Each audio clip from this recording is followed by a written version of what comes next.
You're listening to Release Your Resistance with Bex Beltran, episode 108.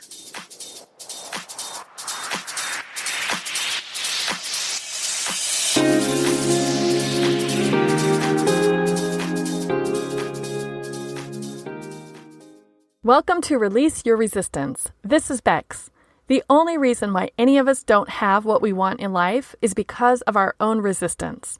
Right now, I'm learning how to recognize and release my resistance, and this podcast tells you how you can release your resistance so that you can live the exact life that you want. Let's get started. Welcome back to the Release Your Resistance podcast, or welcome for the first time if this is your first episode that you're listening to. I'm so glad that you have found it. So I say welcome back because it has been a few weeks since the last episode, which was a very fun and interesting interview with Zane about journaling. If you didn't get to listen to that, once you're done with today's episode, make sure you go back and listen to that one because it was also a good one. And today I'm super excited to introduce you to another one of my fun creative friends, Amy Masinelli.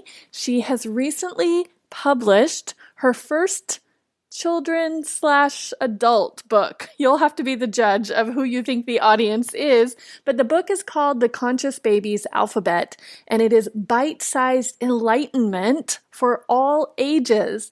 Amy was gracious enough to come on the podcast today to share with us how she brought this creation into existence and what it means to her and how she's using this work to benefit women and girls and people in general. So I'm so excited for you to listen to this interview, to learn about Amy and the book and all sorts of other things. So here we go.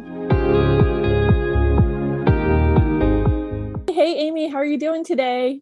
Great. How are you, Bex? I'm excited to talk with you about your book. I've been hearing about it for so long, and now I finally have my own autographed copy in my hand, thanks to you. Yay! Yeah, I know. Yay. Why don't we back up and you talk about the creation of this book? How did you get from not having a book to now being a published author? Yeah, so the book is called The Conscious Baby's Alphabet, Bite-Sized Enlightenment for All Ages. And it really just came truly in a moment of stillness. I get up really early some mornings to be on some Zoom calls like we all do. And it was in that moment of silence and stillness, I think I was still half asleep, that I just had an idea. I kept thinking, A is for appreciation. And wouldn't it be kind of fun in a way if there was a children's book that used bigger concepts for their letters as they went through the alphabet, instead of just A is for apple, B is for banana? What if it was like appreciation and beauty and intuition? I just thought it sounded fun. And I just started literally at that moment jotting it down. Well, what would I say? What would I say for C? What would I say for E? And I just, in about 20 minutes, had the whole thing, a word per letter, and then one sentence of what I define as that word. And then I thought, okay. I think it'd be cute if a little baby was thinking these thoughts throughout the book. And that's really kind of how it started. I don't have a background in publishing, though I've historically been a good writer, and I've been published in local magazines throughout my career, but never in regards to a book. Mm-hmm. So that was kind of how it started. And then I literally followed my own instructions from the book and baby stepped it from there, one step at a time. You know, nothing serious going on. It became a fun passion project. Wow, that's amazing. So yeah, what does baby stepping mean? So if someone else is like, what? She just had an idea one morning and now she is a published author. How did that happen? What were some of the baby steps that you had to take? The overarching message of the book is, and I even say in the back page, it says, because the path to a fulfilling life is really just a series of baby steps. I think we all sometimes get big goals in our mind, big ideas, big projects, and we become overwhelmed because we're thinking about the end and I don't know how we're going to get there.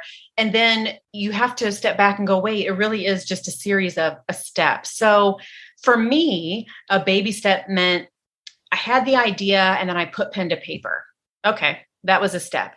And then I thought, well, let's see, who's going to illustrate this? What would I do? And then I remembered I had caught through a fun synchronicity a free webinar by a gentleman who is teaching people how to get ebooks on Amazon. And I'm like, wait a minute, I remember I saw this webinar. So I went back and found the notes I'd taken from this webinar. And there was just one line in there about there's a site out there that has freelance contracted illustrators. Right. And then I went there. And I will tell you, when I went there and I started flipping through 100 illustrators and looking at their work, it was becoming overwhelming. And I know enough at this point to know if my feelings are my guides, and I was starting to feel overwhelmed. I'm like, okay, I'm going to put this away now for a moment, because I'm going to set it aside. And I'd come back to it like 2 weeks later, and then I'd open it again. And then for some reason in that instant, I was aligned just right. I was feeling good. And boom, I saw an illustrator I wanted. So I reached out to him. Literally, is take a little tiny step in any direction. And I think the key is to lose that attachment to the outcome. Yes. I didn't really know. I wasn't getting so like, oh my gosh, this is going to be my new career. It's going to have to be at 20 bookstores. Who knows? Maybe it will. But I was just like, it was almost like a funny little secret. I didn't even tell my best friend about it till I was already putting it as a self-published ebook on Amazon. Yeah. Because it was just kind of this, almost like a funny little thing for myself. I'm like, this is funny. And as long as it kept feeling fun, yes, I kept going with it. So that is a long-winded way of sharing with you how I think of baby steps. And again, it's just detaching from that overarching big result. Even, I think a lot of times I've heard people say recently, because a lot of women do this, especially when you think of, I want to lose 20 pounds or something. Well, that sounds overwhelming. But if you go, you know what? Today, I'm just not going to eat a bagel. Like, that could be the baby step. And people kind of forget the importance and value in the baby steps. Because in the end, all it was a series of baby steps. Totally. I think it has to be some huge revelation, and it really rarely is. Yeah. So that morning that you got that idea, what year was that? That was early fall of 2020. We were all quarantined. Yes. And that is a perfect example that you got this idea. And I'm guessing, but correct me if I'm wrong, that morning when you had that idea and you started writing down the alphabet letters and the words, you weren't thinking, I think this is going to be an illustrated book. You were just thinking, this is fun. I like this list. Or what were you thinking? You know what? I was thinking, yes, it was fun, but that the initial thought was this would be a cute children's book. Mm-hmm. That's all I thought. I didn't know. Yeah. Am I going to do that? What does that mean? I actually even got on a website called Meetup, and I found out that there were some authors groups there, and I joined some of those to kind of figure out what people are doing and who are self-publishing, who's working with publishers. And like I said, I initially put it on as a self-published ebook, and that was an experience for me. And then, a few months later, it was like, hey, you know what? I think I want to make it a real published book. So. Nice. Yeah. Well, congratulations. A lot of people say, I have a book in me, or I want to write a book, or I would love to write children's books. And that's where it ends. But you actually followed all those baby steps, and now it's out here in the world for all of us to buy and read and share. Is it a children's book? Because I enjoyed it. I know. And I know you and I, being friends, have had this conversation before. And that's why I subtly, and maybe it's not so subtle, say it's bite-sized enlightenment for all ages. I do love the sentence on the back that kind of gives the synopsis. It kind of says it all. It's a playful guide for those who are babies of age or consciousness, or who simply enjoy a Cliff Notes version of spiritual principles.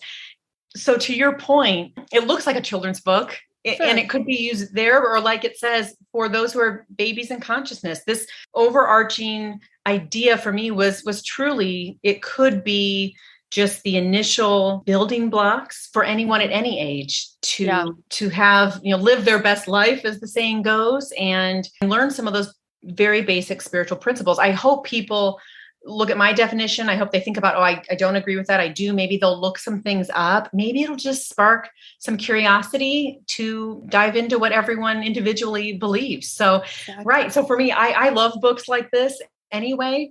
And you and I have talked about, I would buy this book for myself, but I do love children's books in general. So my hope, even though the publisher has gotten it gratefully onto Amazon and Barnes & Noble, I would love to see it in little stores where journals are sold and paper stores. And as you know, it's usually the mom that buys books for the kids anyway, but Yeah. so Or you're the right. It aunt. really Yeah. is for all ages. Yeah.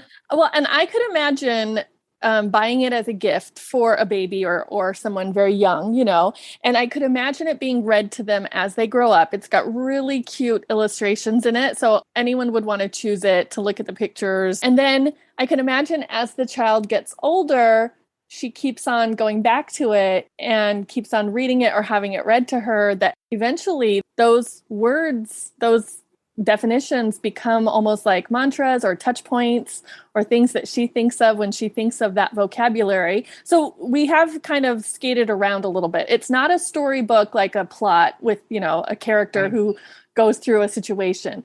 It is an alphabet book, and each letter of the alphabet has a word. So tell us some of the words that are defined. Yes. And it's funny because I have to actually have it in front of me to even remember what I wrote. Because sometimes I look at it now, Bex, as it's finished and go, oh, wow, like this is like, good. Yeah, it's like reading it for the first time every time, right? It is. And and also that moment of, because it was just kind of a baby step, see where it goes. Like, wow, I did it and it's here and I'm holding it. So it's kind of fun. So like I said, what always first kept popping in my head was A is for appreciation. A is for appreciation. Again, I could have done G is for gratitude, but for some reason, A is for appreciation felt better to me. B is for beauty.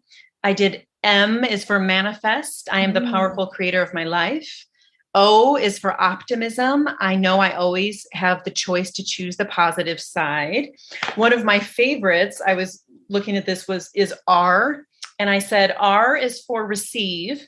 I graciously accept all gifts, even in the form of a compliment, because I know I am worthy of it. Oh, that's so good. And that's been, maybe I like that one so much because that's been a lesson that I've been practicing learning. Yeah. And we all, as adults and children, we need that lesson, right? And I told you this story, but I'll just share it here on this episode, that when I get the copy in the mail, because as soon as you let me know it was live, I ordered my copy. And the day that it arrived, I was going to see my mom. So I brought it with and I showed it to my mom. And I was like, look, my friend wrote this book. My mom is a nice lady. She said, oh, let me see. She opened it up and we didn't plan it, or I didn't ask her to do this, but she ended up reading it out loud, cover to cover. And I just felt so transported back into being a child, hearing my mom read me stories. So it was so beautiful to have that experience again here as an adult, a great bonding moment with my mom. Plus, I got to hear her reaction or response to each of the letters. So as she was reading, she might say something like, oh, that's true, or, oh, I need that, and it was just so lovely. And that's why I just really have to say, yes, I think it's a great book for kids, but I know it's a great book for adults too. It's a wonderful book for adults. Yeah. Thank you for sharing that. That's so sweet. And you're reminding me, another friend of mine who got it, she's in another state, but she once in a while texts me and she's like, well, I'm working on C and D today. She's like, I'm trying to focus on those two today. So you're right. It has been a really fun, just a fun way to, again, remind ourselves some of these basic principles. We don't need to make everything so hard. There's so many ways you can take, philosophy and spirituality and personal development. There are endless books, endless teachers, and which is so great. And you can really peel that onion. But I always come back to, though, like, to really have a fulfilling life, it's just some of these basic things. Again, we don't have to make it hard. Right. And to shift directions a little bit to one of the things that you wanted to do with the creation of this book was for it to benefit others and benefit people who could use some help. So you partnered with a nonprofit organization, right? Yes, I did. And I should back up and say, I have a daughter. She's 17. And the baby, who's actually the image of the baby in the book, in the end, it looks like my daughter. And when I told this illustrator, who I've never met, I just said, I want a baby girl, make her chubby, make her cute. Yes. That's all the direction I gave him. And here he presented back to me this baby. I'm like, oh my gosh, this looks like my daughter did. So that was special to me. And I've always had a real interest, even back in college, doing women's studies. I I was just interested in programs and initiatives that helped women and girls have better lives. And I never did a lot with it necessarily in my life, but I was always reading the books and following different leaders and things. And as the publisher had the book, I was approaching the deadline of all materials in, and I thought, how could I benefit a nonprofit with this? And I thought maybe I could figure out which organization and put the logo on the back. And so I start Googling, well, which girls organization or women's. Sure. And one of the organizations I ran across that really spoke to me and resonated with me was called Girls Inc. I had not heard of it before, even though it's been around for 158 years. Wow. Started in New York City, where they are still headquartered, and they have branches throughout the country. And I thought, oh, this organization is really cool. What they do is they partner with schools, grade schools, middle schools, and high schools. And they just add kind of an addendum program for girls that help teach some life pillars that the high schools just can't. Mm-hmm. Extra programs for strength and boldness and courage and mindfulness. And they do extra emphasis on some of the STEM programs of science and math, and just kind of adding that supplement to really help girls learn in a safe environment, just build that extra self-esteem. I'm like, that's really cool. So I thought, well, I wonder where there's some local branches. I am from Arizona, and I looked in Arizona first. I didn't see any active branches, but I do get over to California quite a bit. And sure enough, a huge branch in Los Angeles called Girls Inc. of Greater Los Angeles. I did not know them. We were still partially quarantined. I just found their main 800 number. I left a message. I said, this is who I am, what I'm doing. I'd like to benefit you. Right. And then weeks went by, and I was getting close to the publisher's deadline. And I remember thinking, well, all right, if that doesn't work out, that's okay. Again, no attachment to the outcome. I was just like, that would be cool. And then sure enough, I get a call from a woman who heads their donors division of the organization. And they had not been in the office much because of COVID. So they were only in sporadically, which is why it took them a while to get back to me. And she said, oh my gosh, I love this idea. And would you be willing to have a Zoom meeting with our CEO? Yes. Which I did. Like, this all happened very quickly. And her name is Erin Ross, and she was lovely. And she was so I didn't even have to explain much. She was so into this idea. And she said, and sure enough, they were just getting ready to do a bigger focus on mindfulness and teaching girls about gratitude and quiet. And kind of their inner self. I just got them the book recently as well, because it just came out, and we are going to be partnering soon on public relations and how they can promote it. And again, a portion of my proceeds then of my royalties will go to Girls Inc. So it sounds like a wonderful organization, and it sounds like a perfect match made in heaven between the organization and the book. I mean, what a perfect audience and what a perfect resource for them. Yes, thank you. And of course, the book is gender neutral. Sure. It just, I think, again, for me, and having a daughter, and she's going to be an LA girl soon in college. And like I said, that just felt right to me. So I'm really excited to see what happens there and where that relationship might go. And so I'm excited about that. That is awesome. That's so good. Well, is there anything else that I didn't ask yet about the book? I'll just say again, you'll probably put links on your podcast page, but that right now it is available on Amazon and Barnes & Noble online, and it will be in other places soon. I've had such a fabulous experience working with a publisher. They do some of that for me. So right now, a web page is being created. Just so that people don't have to spell out a long title or your full name or anything, we would just call this episode bexby.org/Amy book. So it's AMY and then BOOK. And that's easy for anyone who's driving or walking to be able to pull up on a phone without typing too many letters. So eventually we can link everything, the new website and any links to the retail, so that people can get the book and maybe also find out more about Girls Inc. If this is interesting to you, or if you just want to see the cute illustrations or just see what your letter of your name is, and go grab the book, check out all the different alphabet letters and see what they stand for. I just love to ask all of my guests just some standard questions that I'm personally curious about and that I would always ask everyone anyhow.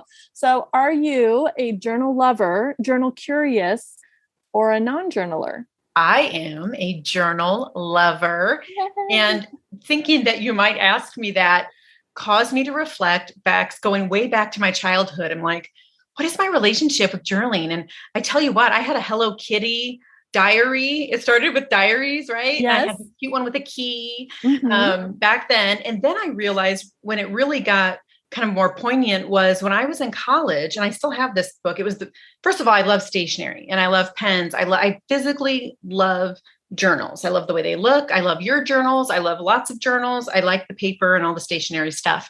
I have this beautiful little journal from college, but what I was using it for was only to keep quotes in it that I thought was so impactful to me. So I call it the quote book, and I know right where it's at in my house. So that was kind of the beginning, I think, of just keeping track of things that were inspiring to me.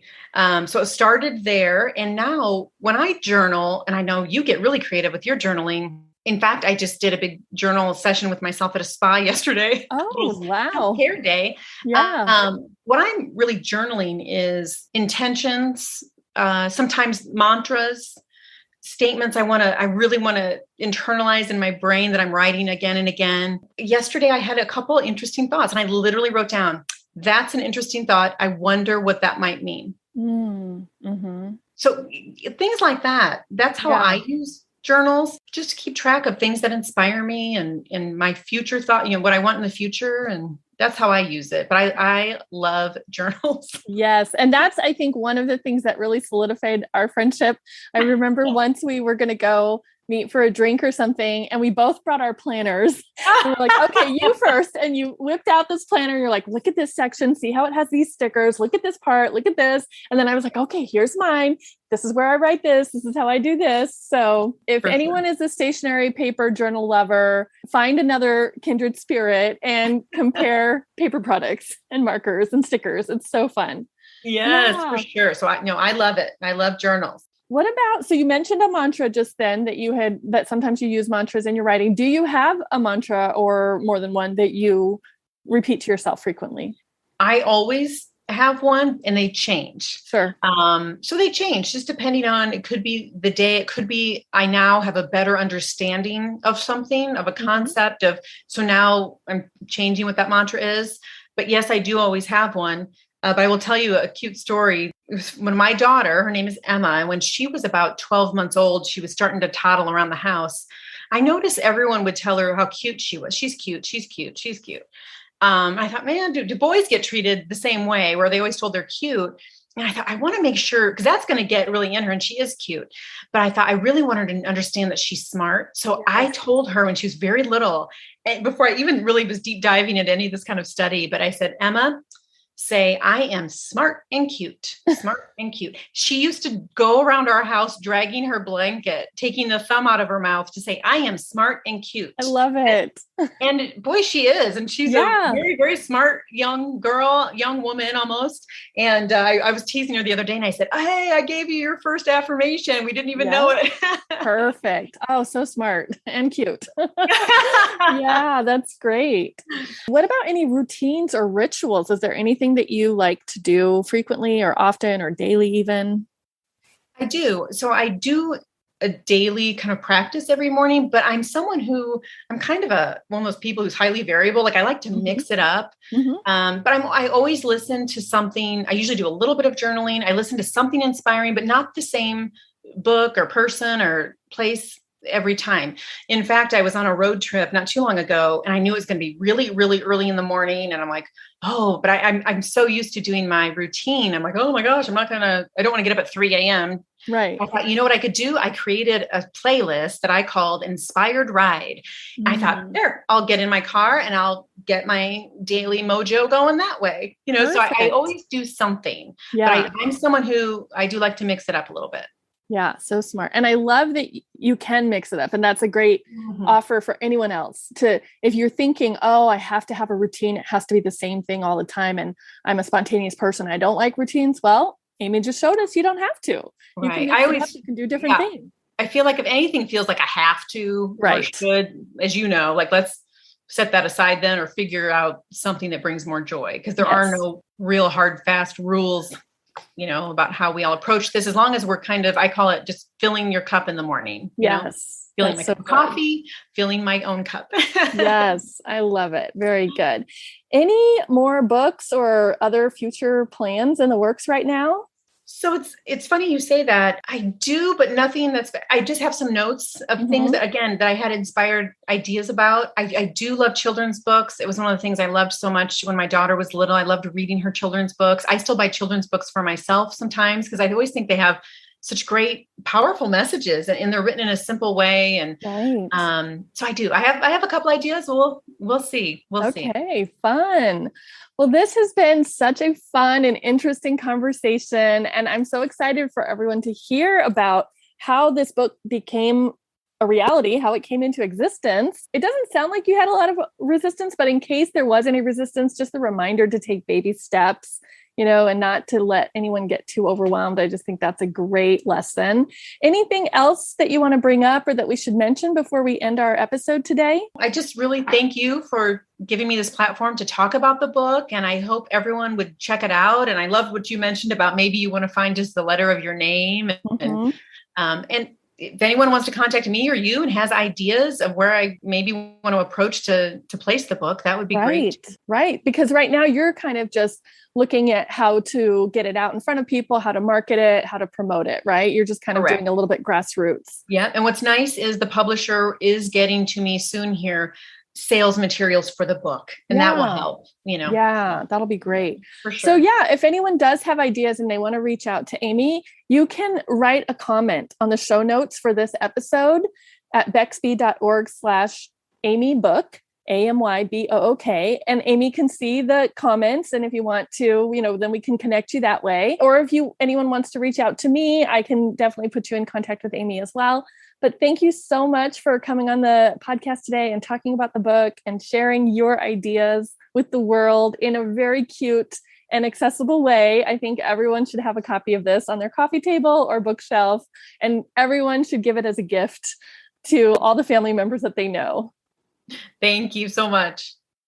Thank you again, Amy, for coming on today's episode and sharing the example of how you had an inspired moment early one morning and took the baby steps to eventually create a published book that we can all share. Thank you so much for sharing that inspirational example with us.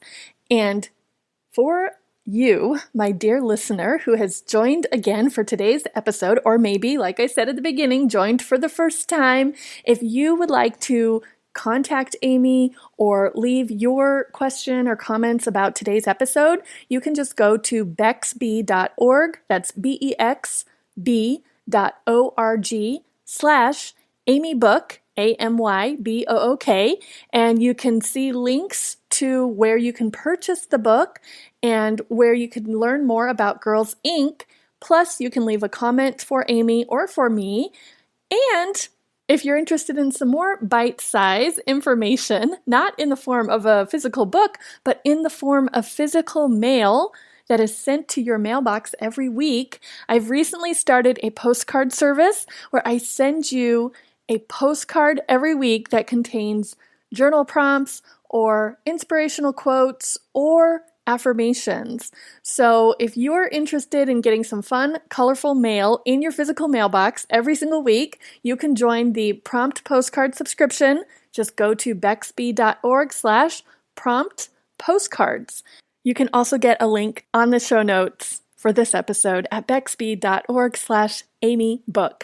Thank you so much for listening today. I hope you enjoyed hearing our conversation. I hope you go out and get Amy's book for yourself and or for someone who would love it too. I will talk with you next time. Bye-bye.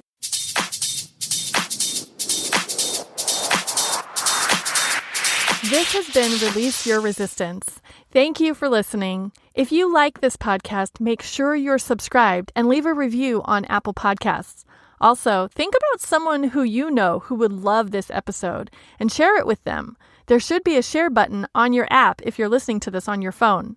If you'd like to continue this conversation one-on-one or in real time, come visit me on my site at bexby.org to see how we can work together.